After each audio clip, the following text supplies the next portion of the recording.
Здравейте хора, аз съм Евгений, това е абсолютно новия ми клип, новия ми канал, новото начало на всичко, което ще се случва с мен. В днешния клип ще тестваме всички барбари в София.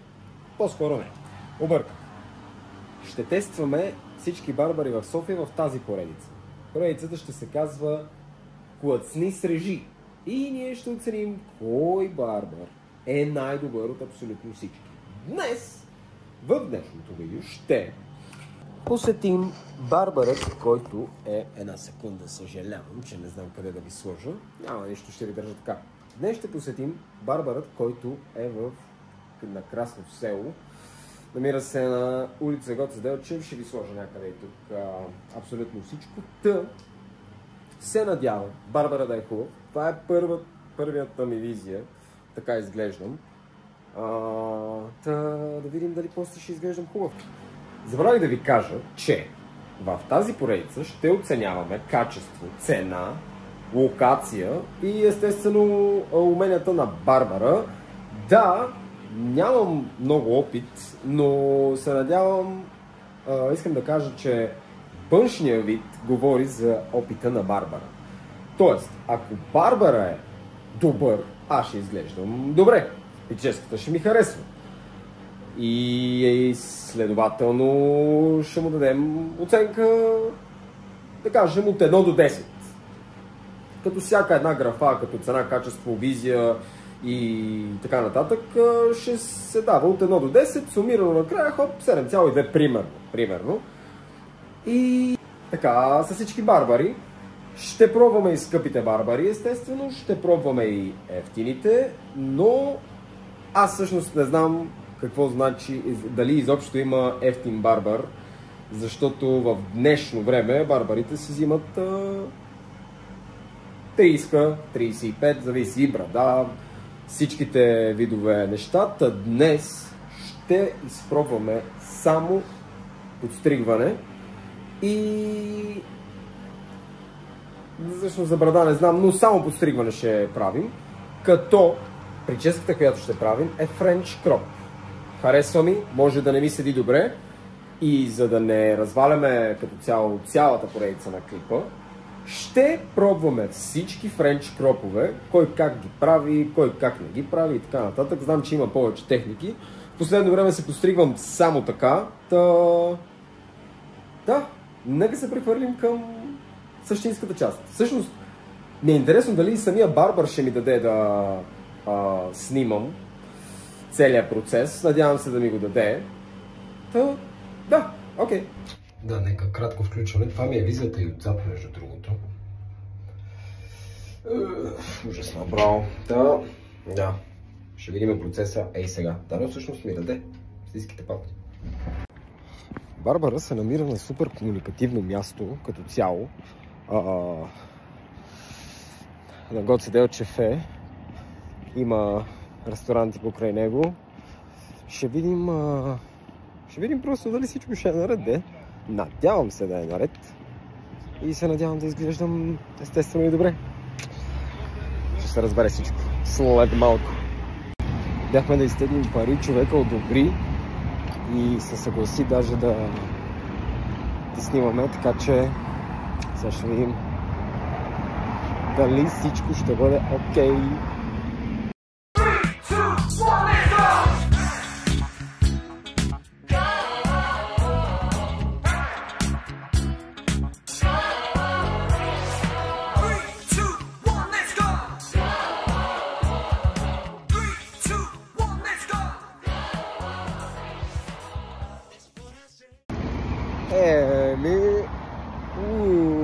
Oh my god, guys, това е. Добре, окей. Ами вие сигурно сте видяли и в това, но вау. Промяната е истинска. Мен много ми харесва. Сега като се превърна вкъщи, ще ви покажа отзад. Ами нямам забележки относно нашето барбарче. Изглежда, човека си разбира страшно много от работата.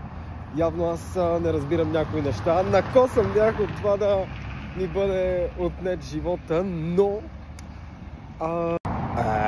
леко прекъсване във връзката.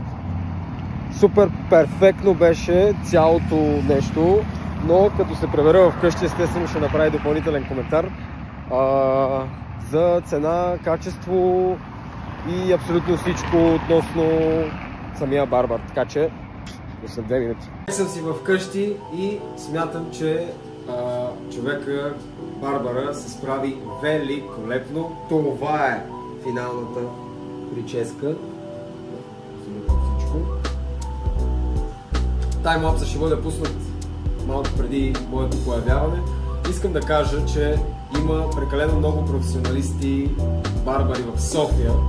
Аз не съм най-големия критик, но оценявам по това как изглеждам. Естествено има и други фактори, които могат да оценят как изглеждам аз. Човека зад камера, естествено моето куче и моите родители, естествено, както и да е. Искам да кажа, че човека си свърши работата великолепно, според мен.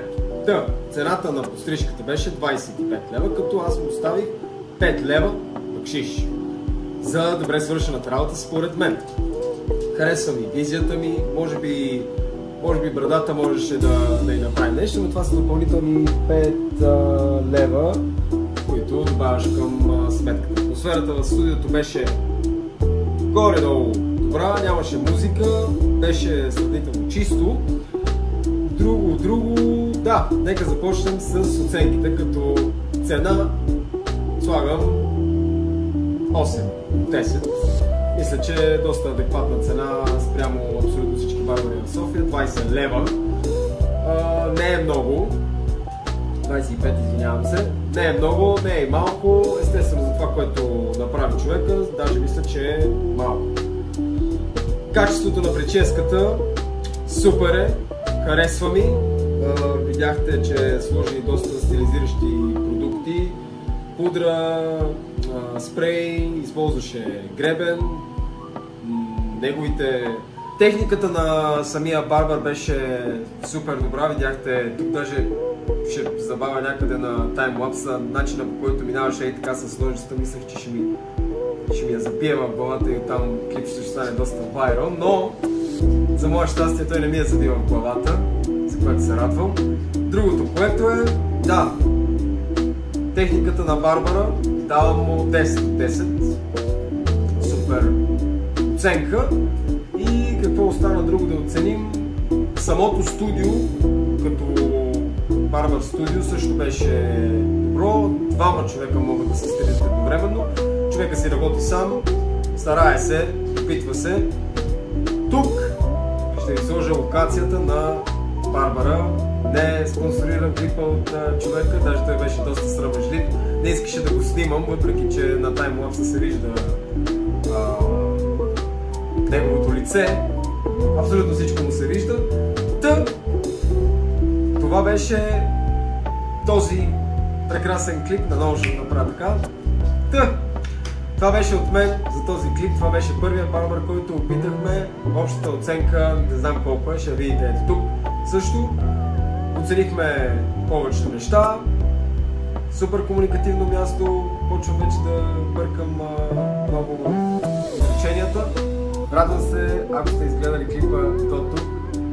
Палец нагоре, коментар и се абонирайте за канала. Много ви благодаря.